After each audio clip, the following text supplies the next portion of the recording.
नंदनवन पोलिसांनी 1.5 वर्षापासून अनोळखी असलेल्या मृतदेहाची ओळख पटवण्यास यश मिळवले आहे। तर तेलंगणातील मंजिरा पोलीस ठाण्याच्या पथकाने तपासादरम्यान मृतदेहावरील एका महोत्सवाच्या लोगोच्या आधारे नागपुरात चौकशी केली। त्यानंतर सीसीटीव्ही फुटेज आणि बेपत्ता व्यक्तीच्या नोंदी तपासण्यात आल्या।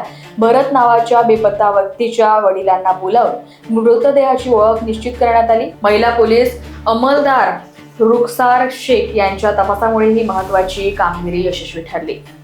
यामध्ये पोलीस स्टेशन नंदनवन या ठिकाणी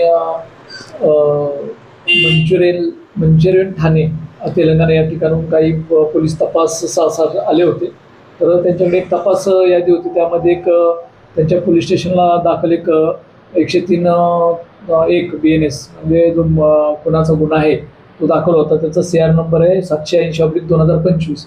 त्यामध्ये एक अनआयडेंटिफाईड अनोळखी डेड बॉडी त्यांच्याकडे होती। त्या डेड बॉडीवर एक खासदार महोत्सवचं लोगो लावलेलं होतं, त्यामुळे ते या ठिकाणी आलेले होते। तर आमच्याकडं त्या फोटोचं अवलोकन केलं असता ज्यावेळी भरत हे नाव दिसलं, तर ते भरत हे नाव जे आहे ते आम्ही CCTVमध्ये सर्च केलं, तर त्यामध्ये भरत नावाची वाटोडा या ठिकाणी एक मिसिंग दाखल होती। मग ती मिसिंग जी आहे ती मिसिंग च्या वडिलांना आम्ही या ठिकाणी बोलून घेतलं आणि त्यांना हे पूर्ण दाखवलं, तर त्यांनी ओळखलं।